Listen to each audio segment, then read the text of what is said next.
परमेश्वर अरविंद में नमन करते हुए उनकी दी हुई वाणी, उनकी दी हुई बुद्धि, उन्हीं के दिए हुए विवेक से आज के विषय पर अपने विचार रखने से पूर्व नारायण रूप संगत को मेरा प्रणाम, सभी को सादर नमन, आप सभी को ओम ब्रह्म।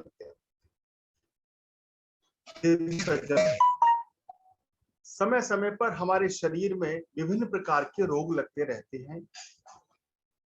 जब भी कोई रोग लगता है तो उस रोग से संबंधित चिकित्सक के पास, डॉक्टर के पास हम जाते हैं। उदाहरण के तौर पर अगर हमें आंखों का कोई रोग है तो हम आई स्पेशलिस्ट के पास जाएंगे, दांतों का रोग है डेंटिस्ट के पास जाएंगे, नाक कान या गले का कोई रोग है तो ईएनटी स्पेशलिस्ट के पास जाते हैं, हृदय का रोग है तो हृदय रोग विशेषज्ञ है, हड्डियों का रोग है तो ऑर्थोपेडिक सर्जन है, त्वचा का कोई रोग है तो स्किन स्पेशलिस्ट है। तो अलग अलग रोगों के हिसाब से विशेषज्ञ है, डॉक्टर है, जिनसे हम राय लेते हैं, जिनको अपनी बीमारी बताते हैं। हमारी बीमारी को सुनकर डॉक्टर जिस प्रकार का भी उपचार हमें बताते हैं वो उपचार हम करते हैं। समय पर हम दवा लेते हैं, परहेज करते हैं ताकि उस रोग से हमें जल्दी से जल्दी छुटकारा मिल पाए और हम स्वस्थ हो पाए। शरीर के रोगों की हम बहुत चिंता करते हैं और करनी भी चाहिए ताकि शरीर स्वस्थ रहे। पर कुछ रोग ऐसे हैं जो हमारे अंदर हैं। शरीर के रोग के अलावा हमारे कुछ मन के रोग हैं जो हमें लगे हुए हैं, जिनका शायद हमें ज्ञान नहीं है, और वो रोग हमें किस प्रकार से हानि पहुंचाते हैं, वो रोग क्या है, उन रोगों का स्वरूप क्या है, वो रोग किस प्रकार से हमें हानि पहुंचाते हैं, उन रोगों के उपचार के लिए कौन चिकित्सक है, कौन वैद्य है, उन रोगों का उपचार क्या है, उसकी औषधि क्या है, उसके परहेज क्या है। श्री रामचरितमानस में मन के इन रोगों को मानस रोगों की संज्ञा दी है, मानस रोग करके बताया और समझाया गया। श्री रामचरितमानस के उत्तर कांड में काकभूषण जी और गरुड़ जी का बड़ा ही सुंदर संवाद है, जिसमें गरुड़ जी ने काकभूषण जी से 7 बड़े ही महत्वपूर्ण प्रश्न पूछे हैं। उन प्रश्नों में मानस रोग के बारे में भी जानना चाहा है कि मानस रोग कौन कौन से हैं, जो हमारे मन के रोग हैं, जो हमें लगे हुए हैं, उन रोगों का स्वरूप क्या है, कैसे उन रोगों को हम पहचाने, उन रोगों को दूर करने के लिए कौन इसका वैद्य है, कौन इसका डॉक्टर है, उसका उपचार क्या है, उसकी औषधि क्या है, उसके परहेज क्या है। आज दास श्री रामचरितमानस के काकभूषण जी और गरुड़ जी को संवाद को आपके समक्ष रख रहा है। वो 7 प्रश्न जो गरुड़ जी ने काकभूषण जी से पूछे हैं, बड़े ही महत्वपूर्ण वो प्रश्न हैं। उनके उत्तर काकभूषण जी ने क्या दिए हैं, आइए इसको समझते हैं, इसको जानते हैं और मानस रोगों को समझने का प्रयास करते हैं। बड़ा ही महत्वपूर्ण, बड़ा ही गंभीर विषय है। बड़ी ही गंभीरता से इसको पढ़ते हैं, सुनते हैं और इस पर विचार करते हैं।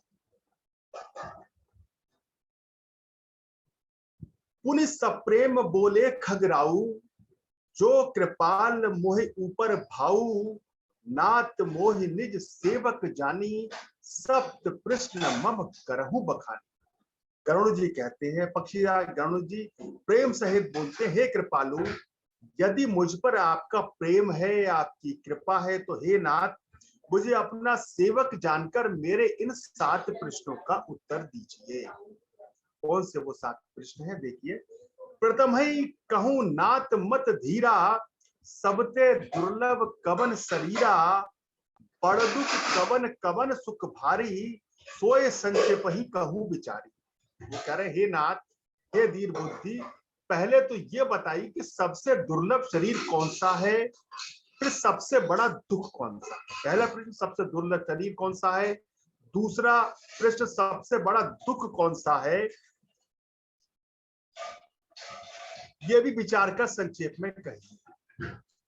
आगे कह रहे हैं, संत असंत मरम तुम जानहु, संत असंत मरम तुम जानहु, तिनकर सहज स्वभाव बखानहु, कवन पुण्य शुद्ध विदित विशाला, कहूं कवन अध परम कराला। तीसरा प्रश्न, संत और असंत का भेद आप जानते हैं, उसके सहज स्वभाव का वर्णन कीजिए, फिर कहिए कि श्रुतियों में प्रसिद्ध सबसे महान पुण्य कौन सा है और सबसे भयंकर पाप। पहला प्रश्न, सबसे दुर्लभ शरीर कौन सा है। दूसरा प्रश्न, सबसे बड़ा दुख कौन सा है। तीसरा प्रश्न, बड़ा सुख कौन सा है। संत और असंत का भेद क्या है। चौथा प्रश्न। पांचवा, सबसे महान पुण्य कौन सा है और सबसे महान सबसे भयंकर पाप कौन सा है। फिर बाद में वो कहते हैं, मानस रोग कहू समुझाई तु सर्व कृपा अधिकाई तत् सुनु सादर अति प्रति मैं संक्षेप कहूं यह नीति। फिर वो काकभूषण जी से पूछते हैं, फिर मानस रोगों को समझाकर कहिए, आप सर्वज्ञ हैं और मुझ पर आपकी कृपा भी बहुत है। हे तात, अत्यंत आदर और प्रेम के साथ आप मुझे ये बताएं। तो 7 प्रश्न पूछे हैं गरुड़ जी ने। पहला प्रश्न, सबसे दुर्लभ शरीर कौन सा है। दूसरा, सबसे बड़ा दुख कौन सा है। तीसरा, सबसे बड़ा सुख कौन सा है। संत और असंत का भेद क्या है। सबसे बड़ा पाप क्या है। सबसे बड़ा पुण्य क्या है और मानस रोग क्या है। अब देखिए, सत्पुरुष या शास्त्र इन प्रश्नों के उत्तर क्या देते हैं। अगर हम अपना आकलन करें, हमने भी जो भी छवि बनाई है कि सबसे बड़ा पुण्य कौन सा है, सबसे बड़ा पाप क्या है, सबसे बड़ा सुख क्या है, हमारे हिसाब से सांसारिक वस्तुओं को, सांसारिक पदार्थों को पाना, अपनी कामनाओं की पूर्ति करना ही सबसे बड़ा सुख है। और इच्छाओं की पूर्ति ना हो, जो हमने नहीं चाहा वो ना मिले, तो वो हमारा सबसे बड़ा दुख है। सबसे दुर्लभ शरीर कौन सा है। तो ये बहुत से ऐसे प्रश्न हैं जिनका उत्तर हम अपने हिसाब से जानते हैं, लेकिन शास्त्र हमारा मार्गदर्शन करते हुए इन प्रश्नों का क्या उत्तर दे रहे हैं। तो काकभूषण जी हम इन प्रश्नों का उत्तर दे रहे हैं। बड़ा ही महत्वपूर्ण उत्तर है, बड़े ध्यान से श्रवण करने की आवश्यकता है। वो कह रहे हैं, नरतन सम नहीं कबनहु देही जीव चराचर जाचत तेही नरग स्वर्ग अपवर्ग निसेनी ज्ञान विराग भगत शुभ देनी। वो कह रहे मनुष्य शरीर के समान कोई शरीर नहीं है। चर अचर सभी उसकी रचना करते हैं। और हमने सुना भी है कि बड़े भाग्य मानुष तन पावा 84 लाख योनि में श्रेष्ठ ये मानव तन है। जो 84 लाख योनियों में भटकने बाद में है, प्रभु की विशेष पार हम पर हमें 84 लाख योनि में ये मानव का तन दिया। तो वो शरीर के समान कोई शरीर नहीं है। चर अचर सभी जीव उसकी याचना करते हैं। ये मनुष्य शरीर नरक और स्वर्ग और मोक्ष की सीढ़ी है। इस मनुष्य शरीर ही द्वारा हम मोक्ष को पा सकते हैं। हम इस मनुष्य शरीर ही द्वारा स्वर्ग और नरक को का भी निर्धारण कर सकते हैं कि हमें नरक मिलेगा या स्वर्ग मिलेगा। इस मनुष्य शरीर के द्वारा ही हम ये कर सकते हैं। तथा कल्याणकारी ज्ञान वैराग और भक्ति को देने वाला है। इस मनुष्य जन्म में ही हम ज्ञान प्राप्त कर लें, वैराग को प्राप्त कर लें या भक्ति को प्राप्त कर लें। स्वर्ग या नरक हमें क्या मिलेगा हम ये निर्धारित कर लें, या मोक्ष मिलेगा या नहीं मिलेगा, इसका भी निर्णय ये भी हम इस मनुष्य योनि में ही कर सकते हैं। कि मनुष्य योनि क्योंकि ये कर्म योनि है और भोग योनि है। बाकी जितने भी 84 लाख योनियां बताएंगे सब भोग योनि है।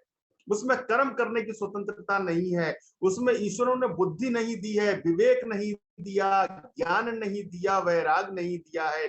इस मनुष्य शरीर में प्रभु ने इतनी कृपा करी है कि हमें कर्म करने की स्वतंत्रता दी है। अच्छे और बुरे का हमें ज्ञान दिया है। वैराग हम प्राप्त कर सकते हैं, ईश्वर की भक्ति कर सकते हैं और मोक्ष को भी हम इस मानुष जन्म में ही पा सकते हैं। तो ये बात काकभूषण जी गरुड़ जी को समझा रहे हैं। अब आगे क्या करें, इस मनुष्य जन्म की महत्वता, इसकी उच्चता को बताते हुए, और हम जो इस मनुष्य जन्म को पाने के बाद इससे जो हम लाभ प्राप्त न करके जो हानि प्राप्त कर रहे हैं उसके बारे में कह रहे हैं।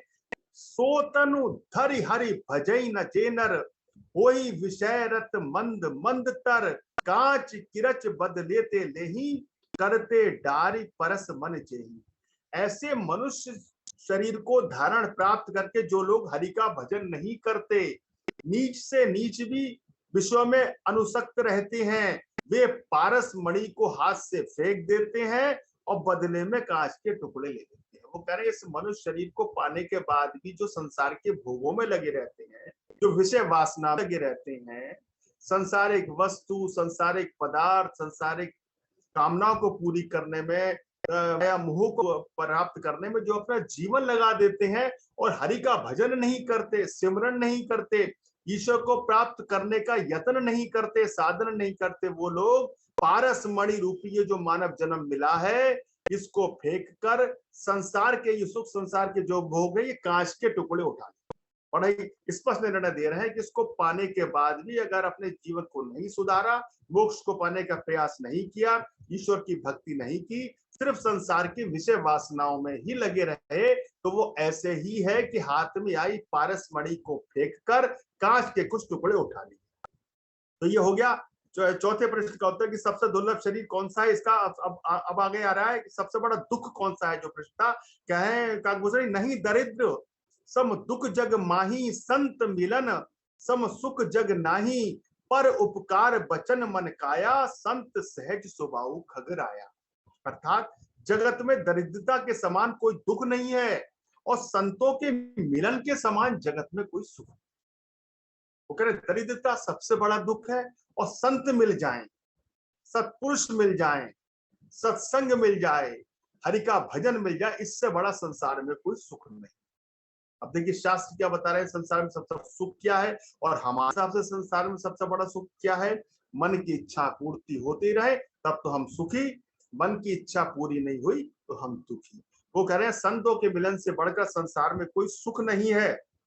ये पक्षीराज मन वचन और शरीर से परोपकार करना ये संतों का स्वभाव है। तो संत और असंत में जो भेद अब इस पर वो आ रहे हैं, कह रहे संतों का जो स्वभाव क्या है, मन वचन और शरीर से परोपकार करना ये संतों का सहज स्वभाव है। अब कह रहे हैं कि संत सही दुख पर नित हित लागी, पर दुख हेतु असंत अभागी, भुर्ज तरु सम संत कृपाला, परहित नित सह विपत्ति विशाल। अर्थात संत दूसरों की भलाई के लिए दुख सहते हैं और असंत दूसरों को दुख पहुंचाने के लिए।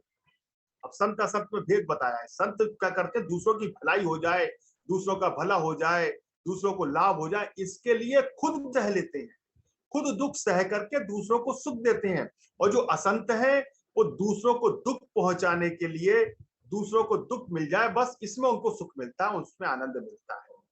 कृपालु संत भोज के वृक्ष के समान दूसरों के हित के लिए भारी विपत्ति सहते हैं, अपनी खाल तक उधड़वा लेते हैं। जिस प्रकार के भोज का वृक्ष है जो दूसरों की भलाई के लिए बड़ी से बड़ी विपत्ति सह जाता है, उसी प्रकार संत दूसरों की भलाई के लिए अपनी खाल तक उधड़वा सकते हैं, दूसरों की भलाई के लिए अपना जीवन भी न्यौछावर कर सकते हैं। इसका उदाहरण है महर्षि दधीच का, हम सभी जानते हैं, उन्होंने अपने हड्डियां दे दी थी ताकि जिससे वज्र बन सके और दुष्टों का, राक्षसों का संहार हो सके। यानी कि अपने शरीर का अंत करने के बाद भी दूसरों को सुख मिले, यह संतों का सहज स्वभाव है। आगे वो कह रहे हैं कि संत उदय संतत सुखहारी, विश्व सुखद जिम इंदु तमारी, परम धर्म श्रुति विदित अहिंसा, पर निंदासम अधन गरीरा।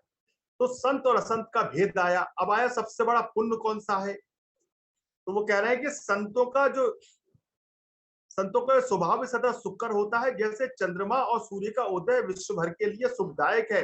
वेदों में अहिंसा को परम धर्म बताया गया है और परनिंदा के समान कोई पाप नहीं।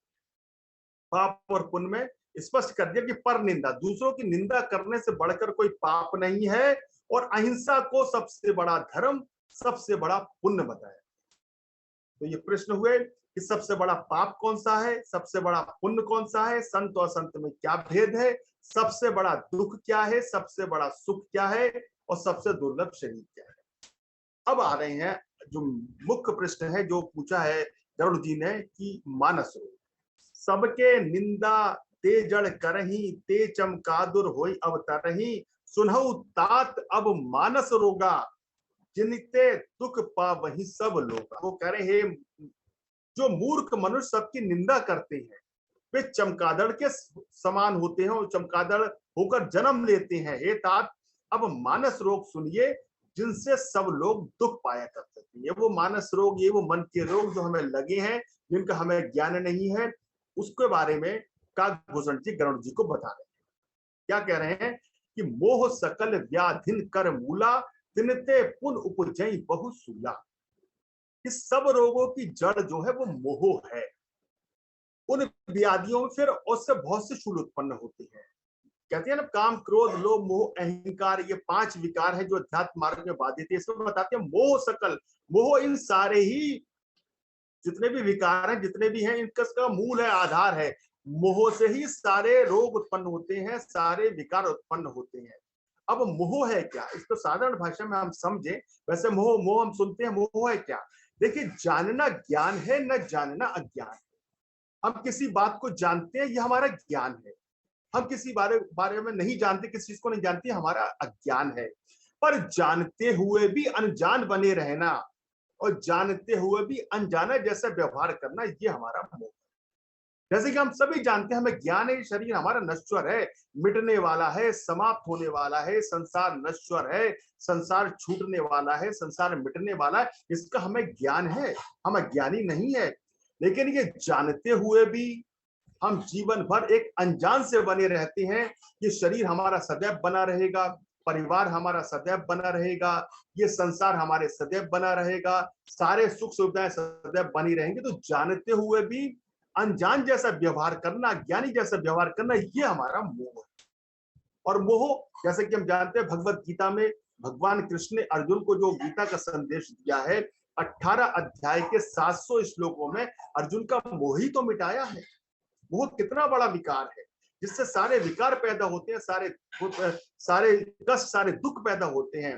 भगवत गीता के दूसरे अध्याय के 48वें श्लोक में भगवान कृष्ण अर्जुन से कहते हैं कि योगस्तम कुरु कर्माणि संग त्वक्ता धनंजया सिद्धि सिद्धि समभूता समतत्व योग उच्चते। अर्थात कर त्याग मोह का तू जम योग में, सफलता या असफलता कुछ भी मिले, मन को तू रख दोनों में ही समान, हे अर्जुन इसी समता का योग। अब काकभूषण जी कह रहे हैं, मोह सकल व्याधिन कर मूला, तिनते पुन उपजई बहुसूला, काम बात कफ लोभ अपारा, क्रोध पित्त नित छाती धारा। अब शरीर के रोगों की तुलना वो मन के रोगों से कर रहे हैं और कह रहे हैं कि काम वात कफ लोभ अपारा। अर्थात काम जो है, जो कामना है, जो वासना है, वो शरीर का वात रोग है। लोभ जो है हमारा, ये कफ रोग है। जो हमारा लोभ है वो कफ रोग है। क्रोध जो है वो पित्त है, जो सदा छाती को जलाता रहता है। अब काम को बता रहे हैं, काम को बता रहे हैं लोभ। जो इस काम में होता है, मन का बात रोग है। काम जो है बात रोग है। इस रोग से ग्रस्त रोगी सामाजिक मर्यादाएं भूल जाता है।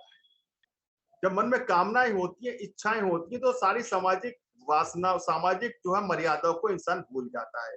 काम बात कफ लोभ अपारा। लोभ जो है वो कफ के समान है। अब कफ में जब होता है, कफ की बीमारी होती है, तो उसमें क्या होता है, ये मन का कफ रोग है। लोभ जो है मन का कफ रोग है। इसमें व्यक्ति दूसरों के धन को अपना बनाने का प्रयास करता है। इसमें व्यक्ति क्या करता है, दूसरों का जो धन है उसको अपना बनाने का प्रयास करता है, दूसरों को वस्तु को अपना बनाने का प्रयास करता है। तो ये लोभ जो है कफ रोग है। क्रोध, ये मन का पित्त रोग है। और पित्त रोग में होता क्या है, इसमें व्यक्ति दूसरों पर अनावश्यक क्रोध, गुस्सा करने लगता है। काम, क्रोध और लोभ तीनों प्रबल हो जाएं तो फिर वैद्य कहते हैं कि रोगी को सन्निपात हो गया, अब इसका इलाज नामुमकिन है। तो वही काकभूषण जी कह रहे हैं, काम, क्रोध और लोभ, तीन इसमें मानस रोग के बारे में बताया। अब आगे बता रहे हैं कि ममता दादु कंडु हर्षाई, हर्ष विषाद करहु बहुताई, पर सुख देख जरन सोई छाई, कुष्ठ दुष्टता मन कुटुलाई। ममता जो है ये शरीर का दाद रोग है। ईर्षा, ये मन की खुजली का रोग है। हर्ष विषाद, गले के रोगों की अधिकता, ये गलगंड, कंठमाला या घेंगा आदि रोग है। पराये सुख देखकर जो जलन होती है, वही छई दुष्टता और मन की कुटिलता का कोढ़ रोग है। देखिए इसकी क्या विवेचना है। आगे कह रहे ममता, ममता क्या है, मन का दाद रोग। इसमें होता क्या है, इसमें रोगी को दाद वाले स्थान पर खुजली होती है, बहुत होती है, बार बार उससे खुजलाकर अपने रोगों को और भी बढ़ा लेता है। तात्पर्य यह है कि जिससे ममता होती है, उसके कार्यों में उचित अनुचित का विवेक किए बिना उसी को युक्त और ठीक बताने की चेष्टा उसे खुजलाकर घाव बना, ये ममता को दाद रोग बनाया। ईर्षा, ईर्ष्या ये मन का कोढ़ रोग है। किसी से अगर ईर्ष्या हो जाए, उसके शरीर के रोगों में तुलना करिए तो ये शरीर का कोढ़ रोग है। इसमें व्यक्ति को दूसरों की उन्नति से बहुत बुरा लगता है, वो उससे आगे निकलने में असमर्थ होता है, तो उसमें कोई कमी निकालकर उसे गिराना चाहता है। ये जो ईर्ष्या है ये मन का कोढ़ रोग है। आगे कह रहे हैं काकभूषण जी, अहंकार अति दुखद डम रहुआ, दंभ कपट मद मान निहरहुआ, तृष्णा उदर वृद्धि अति भारी, त्रिविध ईर्ष्णा तरुण तिजा। अर्थात अहंकार अत्यंत दुख देने वाला डमरुआ गांठ का रोग है, दंभ कपट मद और मान नहरुआ नसों का रोग है, तृष्णा बड़ा भारी उदर वृद्धि जलोदर रोग है। ये तीन प्रकार के जो है, तीन प्रकार पुत्र धन और मन की प्रबल इच्छाएं होती हैं इसमें। कैसे इसका डिस्क्रिप्शन है देखिए, दंभ कपट मदमान ये सब मन के निरहुआ रोग है। दंभ का अर्थ है कि जो नहीं है उसे दिखाने की चेष्टा करना, जो नहीं है उसे दिखाने की चेष्टा, ये दंभ रोग है। उसे दिखा, कपट का अर्थ है जो छिपाने की कोशिश करना, जो हम कोई कुछ चीज छुपा रहे हैं ये कपट है, और जो नहीं उसे दिखा रहे हैं ये हमारा दंभ है। कपट का अर्थ है छुपाने की चेष्टा। मद का अर्थ है किसी अपने किसी उपलब्धि पर मदोन्मत्त हो जाना। मान का अर्थ है दूसरों से अपने सम्मान की आशा करना, ये भी मान बहुत बड़ा रोग है। निरहुआ रोग में शरीर के रोगी के शरीर की नसें फूल जाती हैं, फिर उसमें रक्त का प्रवाह होता है। तात्पर्य ये है कि रक्तचाप बहुत कम या बहुत अधिक बढ़ जाता है। आगे कह रहे हैं, तृष्णा उदर वृद्धि अति भारी, त्रिविध ईर्ष्णा तरुण तिजारी। तृष्णा जो है बड़ा भारी, उदर वृद्धि जलोदर रोग है। तो तृष्णा में क्या होता है कि तृष्णा ये मन का जलोदर रोग है, इसमें व्यक्ति का पेट अत्यधिक बढ़ जाता है, यानी तृष्णा बढ़ जाती है, इच्छाएं बढ़ जाती है, कामनाएं बढ़ जाती है, अर्थात असीमित तृष्णा का होना। जुगमिद ज्वर मत्सर अविवेका, कहीं लाग कहा कुरोग अनविका। मत्सर और अविवेक दो प्रकार के ज्वर हैं।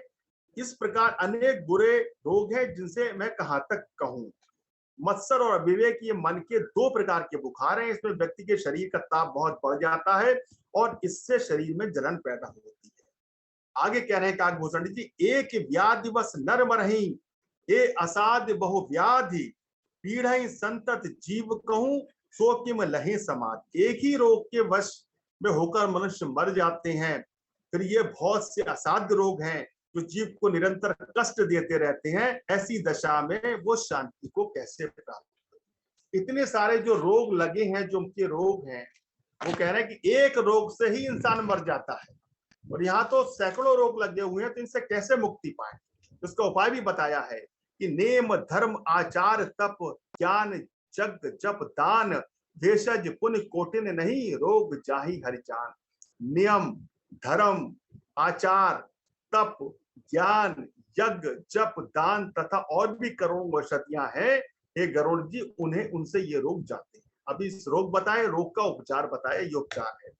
एहमिद सकल जीव जग रोगी, शोक हर्ष भय प्रीत वियोगी, मानस रोग कछुक में गाये, हई है सबके लख बिरले पाए। ऐसे जगत में समस्त रोगी हैं जो शोक हर्ष भय प्रीति और वियोग के दुख से और भी दुखी हो रहे हैं। मैंने ये थोड़े से मानस रोग कहे हैं, ये हैं जो सबको, परंतु इसे जान पाए कोई बिरले ही है। और इनसे मुक्ति कैसे मिलती है, इनका वैद्य कौन है, इनका डॉक्टर कौन है। वो कह रहे राम कृपा ना सही सब रोगा, जो है भांति बने संजोगा, सदगुरु वैद्य वचन विश्वासा, संजय ये विषय न आशा, संजम ये विषय न आशा। अब होता क्या है, कैसे इसका वैद्य कौन है, कौन इसका डॉक्टर है, तो बता रहे हैं, यदि श्री राम जी की कृपा से इस प्रकार का सहयोग बन जाए तो ये सब रोग नष्ट हो जाएं। सदगुरु रूपी वैद्य के वचन में विश्वास, जो सदगुरु हैं, जो सत्पुरुष हैं, उनके वचन में विश्वास ही इसकी औषधि है। विषय की आशा ना करें, ये इसका परहेज है। तो इसके साथ साथ परहेज क्या है कि विषयों की आशा ना करें, कामना ना करें, प्रभु का नाम लें। हम ये नियम धर्म आचार तप जप ज्ञान यज्ञ आदि ये करें, साथ में सदगुरु के विषयों पर, उनके बातों पर विश्वास करें, तथा विषयों की आशा ना करें, ये इसका परहेज है। इसके अनुसार हम अपने इस मानस मन के रोगों को समझकर इनका उपचार करें, ईश्वर का भजन करें, संसार से विषय वासना न रखें, अपनी अपनी लगन अपनी श्रद्धा अपना समर्पण ईश्वर से लगाएं, तभी हमारा उद्धार हो सकता है। सकता है, तभी हमें इन मानस रोगों से, इन मन के रोग जो बहुत ही हानिकारक है, उनसे मुक्ति मिल सकती है और संसार में हम प्रगति के पथ पर, कल्याण के पथ पर अग्रसर हो सकते हैं। प्रभु श्री राम की कृपा हम सभी पर सदैव बनी रहे और हम अपने इस मानस रोगों से हम सभी को मुक्ति प्राप्त हो। इसी मंगल कामना के साथ मैं अपनी वाणी को विराम देता हूँ। ओम ब्रह्म सत्यम सर्व